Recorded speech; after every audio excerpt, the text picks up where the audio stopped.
Bem-vindo ao podcast Cardio Papers. Aqui a gente mostra como se atualizar em cardiologia, mesmo que você tenha pouco tempo para estudar. Eu sou Eduardo Lapa, cardiologista, editor-chefe do Cardio Papers, e hoje o tema tá massa.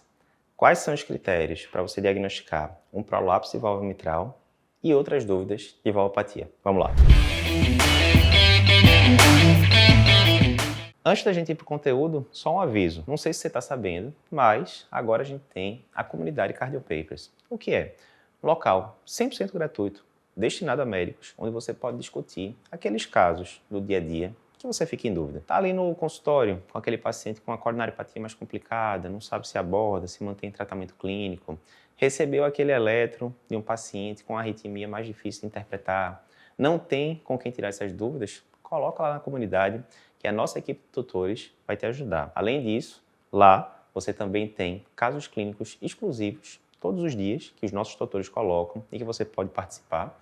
E você tem network com milhares de médicos interessados em cardiologia e também pode ficar sabendo o que tem de mais importante saindo no Cardio Papers naquele dia. Para você se inscrever, totalmente gratuito, mais uma vez, só você clicar no link que aparece aí ou na tela ou na descrição do podcast, do YouTube, né? Naquele textozinho que fica aqui embaixo do episódio. Vamos lá. Não sei se você sabe, mas a gente já teve aí mais de 35 mil alunos no Cardio Papers ao longo dos últimos anos e a gente vai respondendo individualmente a todas as dúvidas que o pessoal tem dos cursos, né? Então, a pessoa está lá no curso preparatório para a prova de título, está vendo o módulo de valvopatia, ficou com alguma dúvida, ele manda lá uma dúvida de prolapso válvula mitral na aula respectiva. Quem é que vai responder esse aluno? A pessoa que deu a aula, né? Nesse caso sou eu. Então, a gente responde individualmente a esses alunos, já foram mais de 10 mil dúvidas respondidas aí ao longo desses últimos anos. E, vez por outra, a gente separa alguma dessas dúvidas aqui e traz para compartilhar aqui com o nosso público em geral. Hoje eu separei aqui algumas dúvidas de valvopatias, tanto feitas por alunos do nosso curso preparatório para a prova de título, o TEC, lembrando que 65% dos aprovados de 2022 foram alunos da gente, quanto algumas dúvidas dos nossos alunos de consultório. Nós temos um curso de consultório, onde tem ali tudo que tem de mais recente, de diretrizes, trabalhos que você tem que saber para manejar o seu paciente ali no dia a dia, quer seja ele hipertenso, dislipidêmico, valvopata, coronariopata, e assim por diante, certo? Então, separei aqui, foram 5 dúvidas no total. Vamos agora para a primeira dúvida. Quais os critérios atuais de prolapso de válvula mitral? Essa daqui foi uma dúvida do nosso aluno Marcelo. Ele mandou aqui no bloco de valvopatia mitral do nosso curso do TEC, essa dúvida. E vou resumir que é uma dúvida maior, mas a pergunta que ele faz é o seguinte: sou ecocardiografista e às vezes surge aquela dúvida em relação ao critério que o pessoal usa para diagnosticar prolapso, né? 2 milímetros para dentro do átrio, como é que não é, o que é que a gente vai usar de critério hoje em dia. Então, boa dúvida, Marcelo, dúvida bem frequente. Então, vou voltar um pouquinho ali na história, certo? Quando a gente ia para a década de 80, década de 90, era comuníssimo você ver o diagnóstico de prolapso válvula mitral nos laudos de eco. Eduardo, como é que você sabe? Você não estava nem na faculdade de medicina ainda. De fato, eu entrei na faculdade de medicina em 2001, então realmente eu não estava vendo laudo de eco até lá. Mas meus pais são cardiologistas, tanto minha mãe é cardiologista pediátrica, meu pai é cardiologista adulto. E eles viviam dizendo que nessa época era muito comum. Rapaz, a cada 2, 3, 4 ecos que a gente pegava, tinha um diagnóstico de prolapso válvula mitral. E hoje em dia a gente sabe que não é nem de longe tão frequente o diagnóstico de prolapso válvula mitral, né? Isso varia muito de literatura para literatura, mas, obviamente, é a minoria da população que tem. Então, por que teve essa diferença? Quer dizer que na década de 80 o prolapso era frequente e agora ele não é mais, a população mudou? Lógico que não. O que mudaram foram os critérios, né? Os critérios antigamente eram mais permissivos, digamos assim. E hoje em dia a gente tem critério bem específico. Então, algumas noções para quem não é cardiografista, né? Que é a maioria do pessoal que está vendo. A mitral, né, ela fecha como se fosse uma janela, digamos, né? Então ela tem duas partes, a cúspide anterior e a cúspide posterior, e ela fecha como se fosse uma janela onde os dois folhetos eles ficam no interior do ventrículo esquerdo. Se a gente juntar, né, a parte em que cada cúspide anterior e cúspide posterior, elas se inserem ali no anel mitral, a gente consegue desenhar meio que uma linha juntando esses dois pontos e fazer uma estrutura que a gente chama ali de anel mitral, né? Na ecocardiografia a gente consegue traçar uma linha direitinho e dizer, olha, isso aqui é o anel valvar. Beleza. Normalmente, imagina aí uma linha imaginária, os dois folhetos da mitral, eles vão ficar para dentro do ventrículo, né? Esse anel mitral, essa linha imaginária, ela separa átrio esquerdo e ventrículo esquerdo. As duas cúspides vão ficar no interior do ventrículo esquerdo, nessa divisão, né, hipotética que a gente está fazendo. Isso é o normal, isso é o fisiológico. O que é que acontecia antigamente? Se algum dos folhetos da mitral passasse uma besteirinha, um fio de cabelo de sapo ali, desse anel mitral, o pessoal já dizia, olha, isso aqui é um abaulamento sistólico, por quê? Né? A mitral abaulou ali para dentro do átrio, né? Qualquer coisinha que fosse, isso aqui é um prolapso. Isso era o que se dizia antigamente, né? Décadas atrás. Hoje em dia não é mais assim. Hoje em dia se fala, ok, a cúspide, né? Pode ser uma, pode ser as duas cúspides da mitral, ela tem que passar do anel mitral, mas não é qualquer passada não. Ela tem que ficar pelo menos 2 milímetros para dentro do átrio esquerdo em relação ao anel mitral. Então a gente tem como medir isso, né, na ecocardiografia, a gente tem como dizer se daí é 1 milímetro, se são 2 milímetros, enfim. Então se passar de 2 milímetros para mais, 3, 4, 5, para dentro do átrio esquerdo, aí sim a gente classifica como prolapso da válvula mitral. Além disso, não é em qualquer canto que a gente mede isso, não. Isso tem que ser uma janela específica lá do ecocardiograma, né? Que é a janela paraesternal, especificamente o corte paraesternal longitudinal. Então veja que são uma série de critérios, né?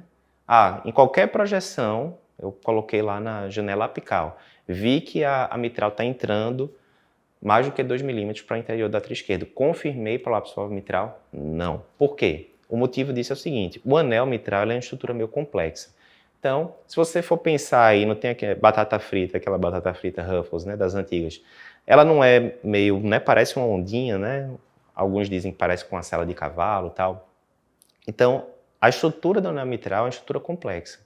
E por isso, o critério validado para você diagnosticar o prolapso, essa história dos 2 milímetros que a gente falou, etc., tem que ser especificamente nessa janela paraesternal longitudinal. Então, resumindo, você está lá no consultório amanhã, chegou um laudo de eco, que diz abaulamento da mitral para o interior do átrio, e na conclusão, prolapso válvula mitral. É a forma ideal do ecocardiografista descrever isso? Não. O ideal é que o cardiografista colocasse abaulamento de 3 milímetros, né? Maior ou igual a 2. Abaulamento de 3 milímetros da porção média da cúspide posterior, né? Segmento P2, o que seja, vista no paraesternal longitudinal, né? Assim ficaria a descrição indiscutível. Qualquer cardiologista clínico conseguiria pegar aquilo e entender o que ele está falando. E na conclusão, aí pode resumir. Prolapso da válvula mitral, entre parênteses, da cúspide posterior, prolapso da cúspide posterior, da válvula mitral, e por aí vai. Mas você, que é cardiologista clínico, que é clínico geral, que é anestesista, geriatra, o que seja, se liga nisso. Esses 2 milímetros é decoreba, mas tem que saber. Para você dizer que é prolapso da válvula mitral, dias de hoje, diretrizes atuais, quer seja da SBC, da American Heart, etc., tem que ser isso.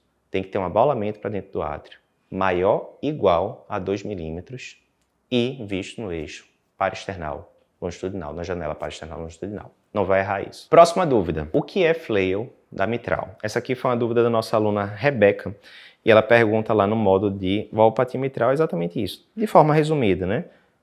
Explica o que é flail, resumindo, né? Então, beleza, boa pergunta. Vê só, normalmente, quando a mitral está fechando, né? Ela tem a cúspide anterior, cúspide posterior, e as pontas dessas duas cúspides, elas se tocam, né, fechando a mitral, e a ponta dessas duas cúspides, elas ficam apontando em direção ao ventrículo esquerdo. Basicamente, resumindo muito a história, é isso. Beleza. Para você diagnosticar prolapso, a gente já comentou aqui no início do podcast, você tem critérios específicos em que você tem que estar abaulando uma parte de uma das duas cúspides para o interior do átrio esquerdo, passando, né, 2 milímetros ou mais em direção ao átrio esquerdo, etc. Isso é o critério de prolapso de válvula mitral. Mas você pode também ter o flail da mitral, né? O que é o flail da mitral, né? Muita gente coloca, né, para não usar o termo em inglês, pode colocar a eversão do folheto mitral, etc., né? Aqui acontece o seguinte, é quando você tem a ponta do folheto mitral, que normalmente deveria estar ali na face ventricular, né?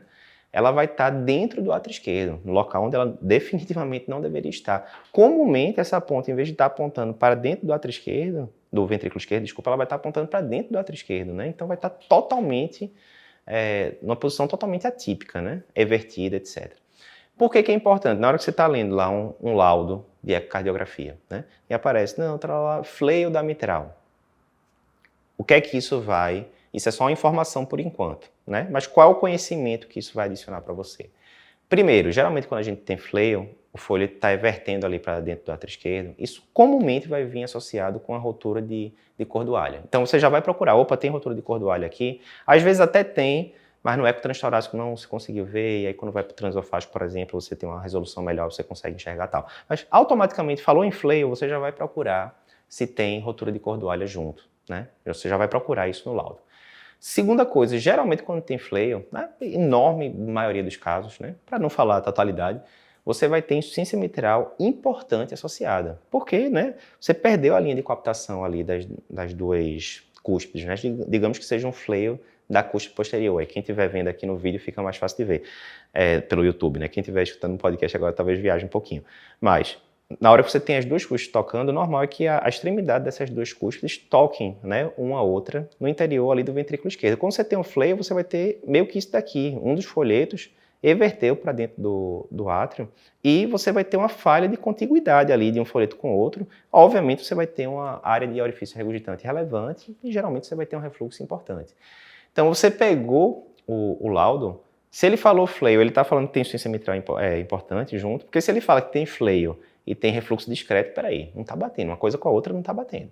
Porque normalmente quando eu tenho flail, que eu tenho eversão do folheto ali para dentro do átrio esquerdo, era para eu ter refluxo importante. Então, são essas dicas que são importantes, né? Do cardiologista clínico, do clínico geral, do geriatra, enfim, a pessoa que está recebendo o laudo de ecocardiografia, são essas dicas que são bem importantes dela ver se o laudo está conversando com ele mesmo, porque, mais uma vez, é um exame operador dependente e muitas vezes, eu sou cardiografista, já vi muito isso acontecer, você recebe ecos externos e tal, e, rapaz, o laudo não está conversando com ele mesmo, ele está dizendo coisas que não são coerentes dentro do próprio laudo.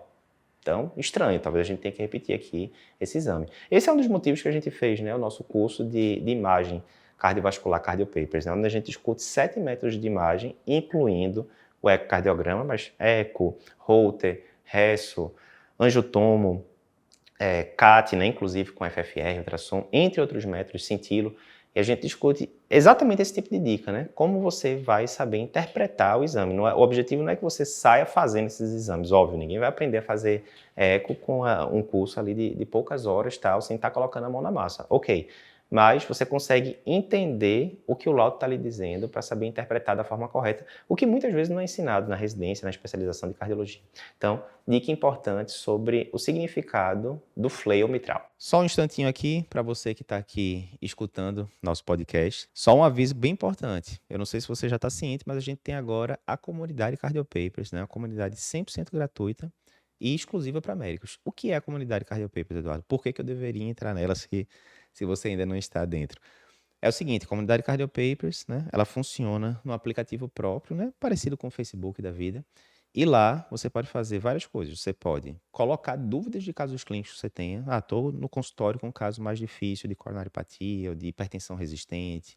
Ou peguei um paciente no pronto-socorro que eu fiquei em dúvida qual era a conduta, um elétrico que eu fiquei em dúvida, um eco, o que seja. Você pode colocar lá e a gente tem uma equipe de tutores especialista nos diversos temas ali, coronariopatia, insuficiência cardíaca, miocardiopatias e assim por diante. E o nosso tutor vai te responder, vai dar a visão ali do caso, do Cardiopapers, o que é que as diretrizes falam sobre aquele caso, etc.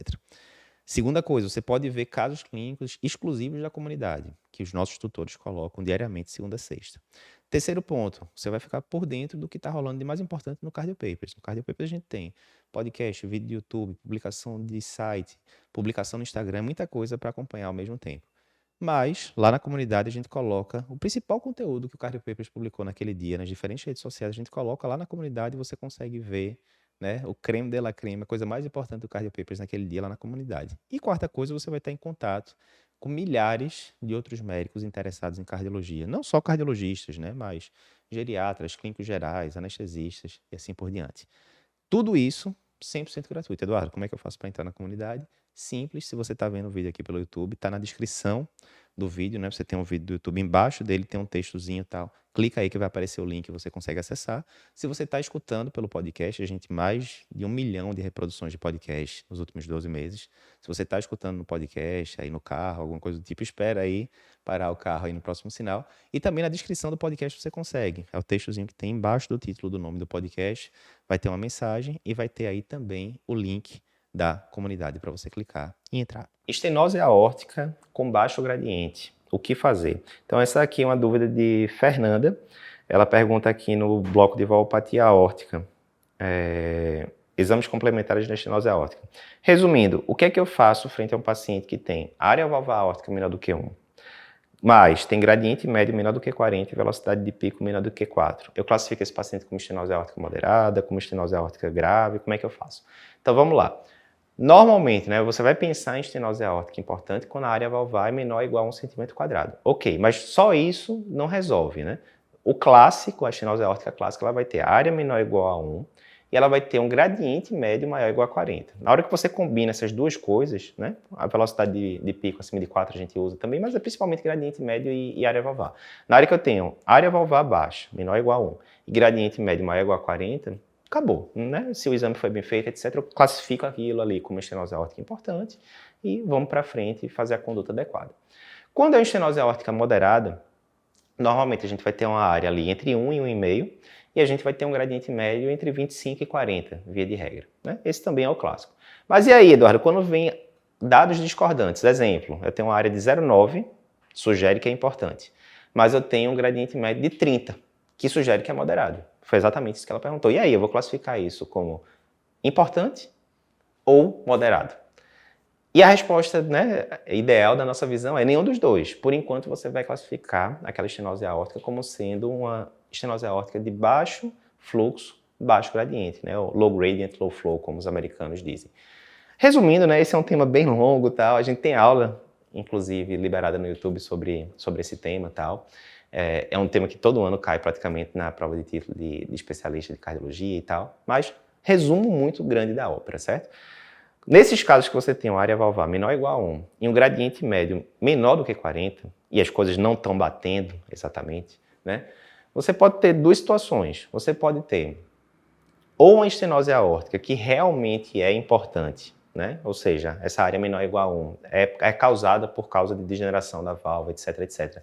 Mas o ventrículo ele não está conseguindo jogar tanto sangue para fora e isso vai diminuir o gradiente médio, ele não consegue passar de 40. E por que o ventrículo não conseguiria mandar tanto sangue para fora?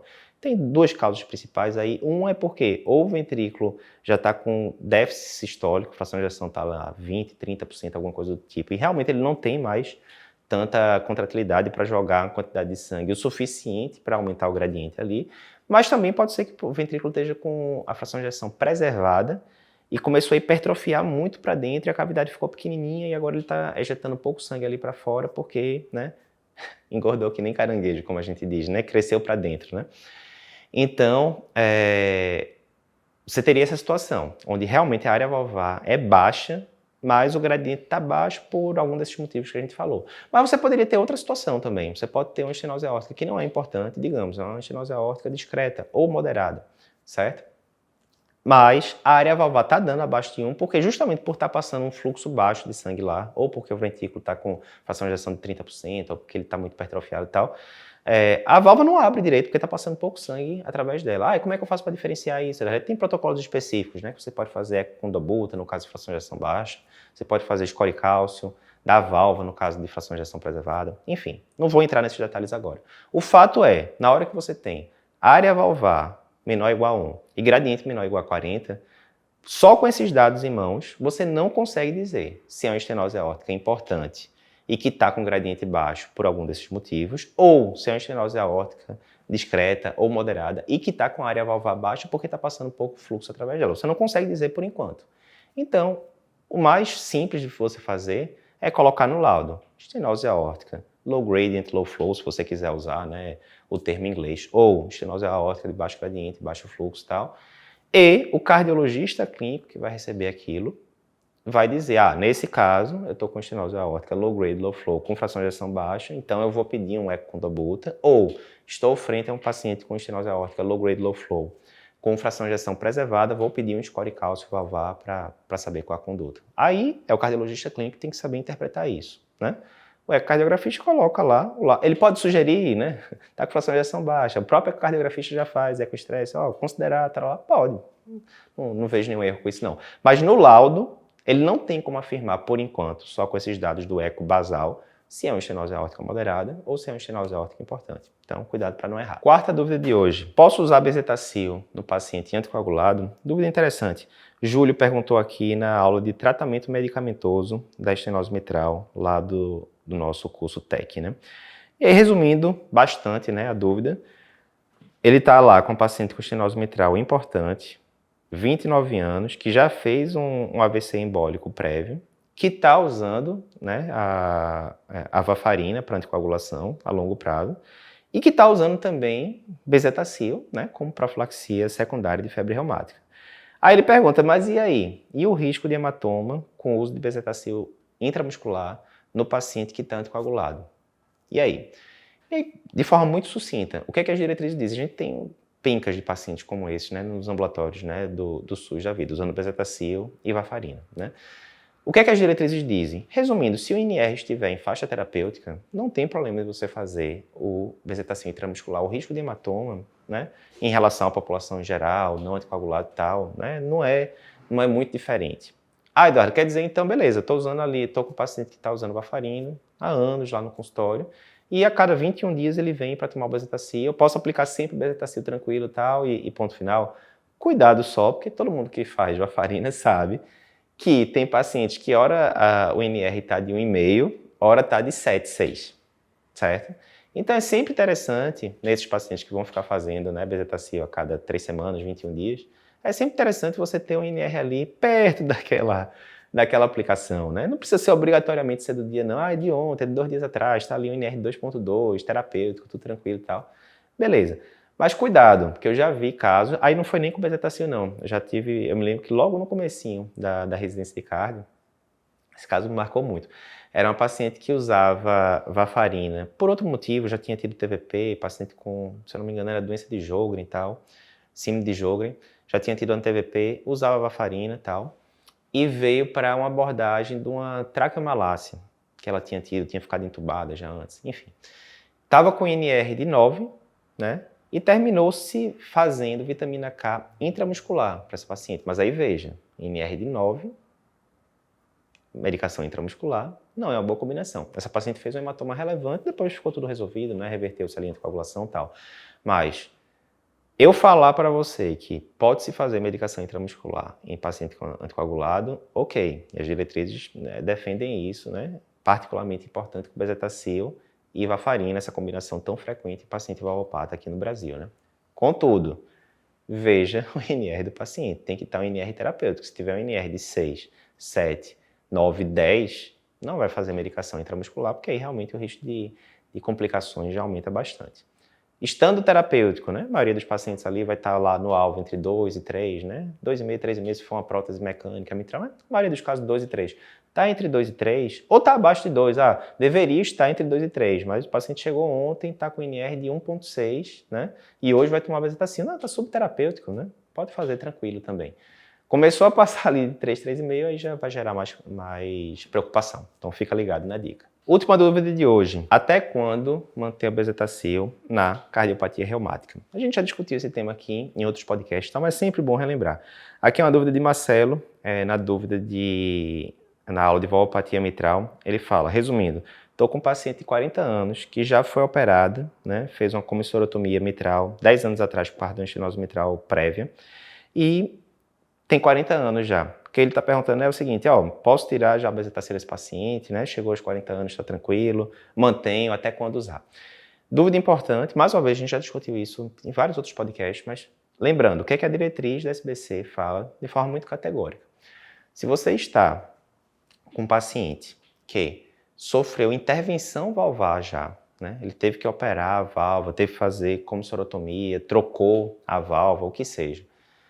Por etiologia reumática, a indicação é que você mantenha a profilaxia secundária indefinidamente para esse paciente, né? Então, nesse paciente aqui de 40 anos, que já fez uma comissorotomia, ele ainda continua o caso, né? Diz que agora o paciente está com evoluiu com algum grau de insuficiência mitral ainda residual, enfim. Mas é um fato, o paciente já operou a mitral, a causa era valvopatia reumática, chegou com 40 anos, vou suspender? Não. A visão atual da gente é manter bezetacil indefinidamente, porque a lógica é sempre aquela. Tem um grande trial randomizado, Eduardo, em que um grupo parou com 40 anos, outro grupo não parou, eles compararam ali depois de 5, 10 anos, as diferenças. Não tem, aí é muito opinião de especialista, né, em relação a esses deadlines, né, até quando usar, enfim, né.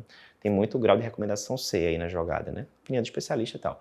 Mas o que a diretriz da SBC recomenda é isso. Se o paciente já sofreu intervenção valvar por causa de uma valvopatia reumática, a tendência é que você mantenha indefinidamente ali para o resto da vida o uso do bezetacil. É isso. Com isso a gente encerra o nosso podcast de hoje. Lembrando que se você está escutando aqui o podcast por alguma plataforma de podcast, tipo Spotify, Apple, o que seja, não esquece de pegar o link aqui desse podcast e compartilhar com seus amigos, joga aí nos grupos de WhatsApp da vida. Quanto mais gente vê o conteúdo, melhor, conteúdo de qualidade que a gente se esforça aqui para gerar para você. Se você gostou, certamente outras pessoas vão gostar, então compartilhe.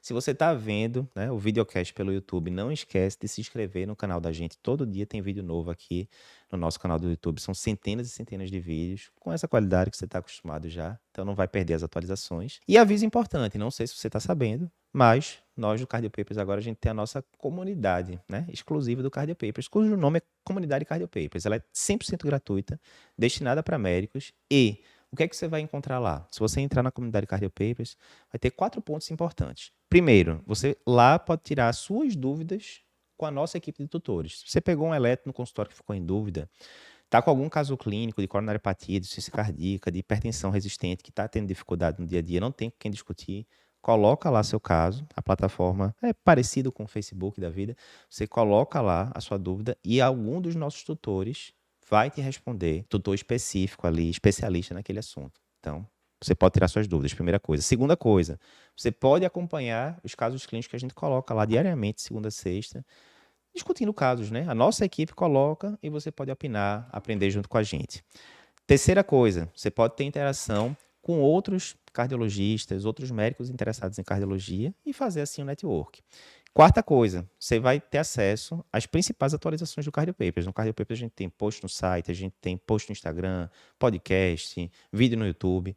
Então lá a gente seleciona o principal conteúdo que saiu do Cardio Papers no dia e a gente coloca lá para você ter meio que um repositório de conteúdos top do Cardio Papers lá. Tudo isso de graça. Pô, Eduardo, como é que eu faço para acessar? Simples. É só você clicar no link que está aqui na descrição, ou do vídeo do YouTube, ou do podcast que você está escutando. Você clica na descrição, aquele textozinho que tem, né, embaixo do conteúdo, e clica no link aí que aparece. Você preenche o formulário rapidinho, menos de 1 minuto, e você já está dentro lá da comunidade. É isso. Até o próximo podcast.